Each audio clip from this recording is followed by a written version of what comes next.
അടിക്കത്തുമില്ല. പിള്ളേർ പൂമ്പാറ്റകളാണ്, അടിക്കാൻ പാടില്ല, അവരെ കൊഞ്ചിച്ച് വളർത്തണം.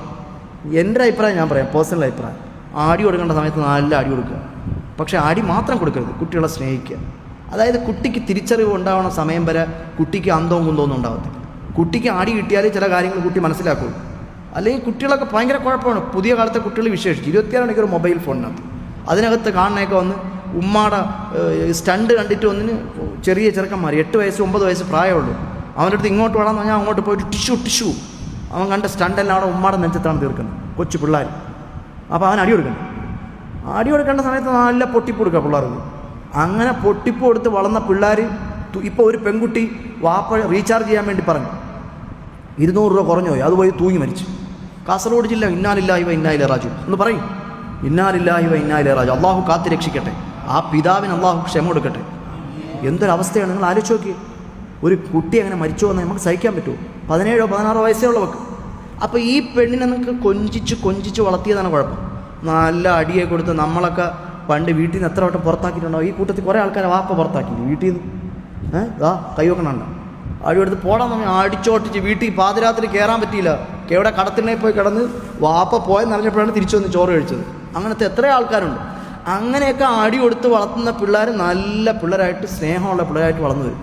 ഇത് കൊഞ്ചിച്ച് പാലേ ചക്കരേ തേനേ മൊബൈൽ ഫോൺ വേണോ, ടാബ് വേണോ, കമ്പ്യൂട്ടർ വേണോ, ആന വേണോ, ഇങ്ങനെ ചോദിച്ച് മേടിച്ചു കൊടുത്ത് അവസാനം 200 രൂപ കുറഞ്ഞപ്പോഴത്തേക്ക് പോയി തൂങ്ങി വരും. ഇന്നാലില്ലാഹി വ ഇന്നാ ഇലൈഹി.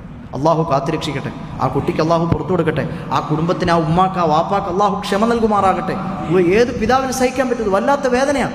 അതുകൊണ്ട് എല്ലാ രക്ഷിതാക്കളോടും ഞാൻ പറയുന്നു, എൻ്റെ സ്വന്തം അഭിപ്രായം എന്ന് പറഞ്ഞാൽ, പിള്ളേർക്ക് അടി കൊടുക്കേണ്ട സമയത്ത് അടി കൊടുക്കുക, സ്നേഹം കൊടുക്കേണ്ട സമയത്ത് സ്നേഹം കൊടുക്കുക. ഇത് അടിയൊന്നും കൊടുക്കാതെ കുറേ മനഃശാസ്ത്രജ്ഞന്മാരുണ്ട്, സൈക്കോളജിസ്റ്റുകൾ. അവന്മാർക്ക് എവിടെ നിന്ന് മനഃശാസ്ത്രം പഠിച്ചാൽ മതി. അവന്മാർ കുട്ടികളൊക്കെ പൂമ്പാറ്റകളാണ്, പൂവുകളാണ്, തൊടാൻ പാടില്ല, അടിക്കാൻ പാടില്ല എന്നും പറഞ്ഞ് കുട്ടികളെല്ലാം കൂടെ ഓലക്കെ എടുത്ത് അടിച്ച് പിള്ളേരെ തലമണ്ടയൊക്കെ പൊട്ടിച്ച് ഹോസ്പിറ്റലിലാക്കാനല്ലേ ഈ പറയുന്നത്. നല്ല ചെറിയ ചൂരൽ കിട്ടും. ആ ചൂരൽ പഠിക്കാൻ നല്ല പൊട്ടിപ്പ് ചെറുതിലേ കൊടുത്താൽ അവൻ നല്ല സ്ട്രോങ് ആവും. നമ്മളടുത്ത് ഇപ്പോൾ നമ്മൾ ഈ കടപ്പുറത്തൊക്കെ ചെറിയ മക്കളെ കണ്ടിട്ടില്ലേ? കടല വിൽക്കാനും കപ്പലണ്ടി വിൽക്കാനൊക്കെ നടക്കുന്ന ചെറിയ ഈ നാടോടിയുടെ മക്കൾ. നിങ്ങൾക്ക് അവരുടെ അടുത്തൊന്ന് സംസാരിച്ച് ജയിക്കാൻ പറ്റുമോ? അവനൊരു അടി കൊടുത്ത് നോക്കിയാണ് അവൻ ചിലപ്പോൾ ചാടി കണ്ണിൽ പെടുക്കും. അവൻ മനസ്സിലായോ? അവൻ വെറുതെ ഇടത്തൊന്നുമില്ല. കാരണം എന്താണെന്നറിയാം, അവൻ വളർന്നു വന്ന സാഹചര്യം സ്ട്രോങ് ആയ സാഹചര്യമാണ്. അപ്പോൾ അവൻ ആ സാഹചര്യത്തെ, ഏത് പ്രതികൂലമായ സാഹചര്യത്തെയും അതിജയിക്കാൻ പറ്റുന്നൊരു മാനസികാവസ്ഥ അവനിലുണ്ടാവും. ഇല്ലേ?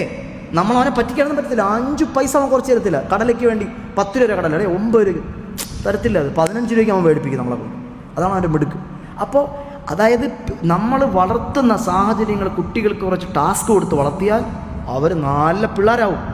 ആന വന്നാലും ഇങ്ങനെ നിൽക്കും, ആന തിരിച്ചു പോകത്തേ ഉള്ളൂ. അമ്മ അതിന് പ്രതിരോധ ശേഷിയായിരിക്കും. മനസ്സിന് നല്ല ബലം ഉണ്ടാവും കുട്ടികൾക്ക്. ടീച്ചർ അടിച്ചെന്ന് പറഞ്ഞ് വീട്ടിൽ നിന്ന് പറയത്തൊന്നുമില്ല. ഒരു അടി കിട്ടിയെന്ന് പറഞ്ഞാൽ തൂങ്ങി മരിക്കാൻ പോവേയില്ല, ഒന്നും ചെയ്യില്ല. വാപ്പ വഴക്ക് പറഞ്ഞാലും ഉമ്മ വഴക്ക് പറഞ്ഞാലും ഒന്നും സംഭവിക്കില്ല. കുട്ടികളതൊക്കെ നൈസായിട്ട് മാനേജ് ചെയ്യാൻ പഠിക്കും. അങ്ങനെയാണ് കുട്ടികളെ വളർത്തേണ്ടത്. അല്ലാതെ ചുമ്മാ കൊഞ്ചിച്ച് കുളിപ്പിച്ച് കുട്ടിയെ ഇല്ലാതാക്കുന്ന മാതിരി കൊഞ്ചിച്ച് മക്കളെ ഇല്ലാതാക്കരുത്. അള്ളാഹു കാത്തുരക്ഷിക്കട്ടെ. നമ്മളെ മക്കളെയൊക്കെ അള്ളാഹു സ്വാലിഹീങ്ങളാക്കട്ടെ. രക്ഷിതാക്കളോട് പറയണം. നബി സല്ലല്ലാഹു അലൈഹി വസല്ലം സമയം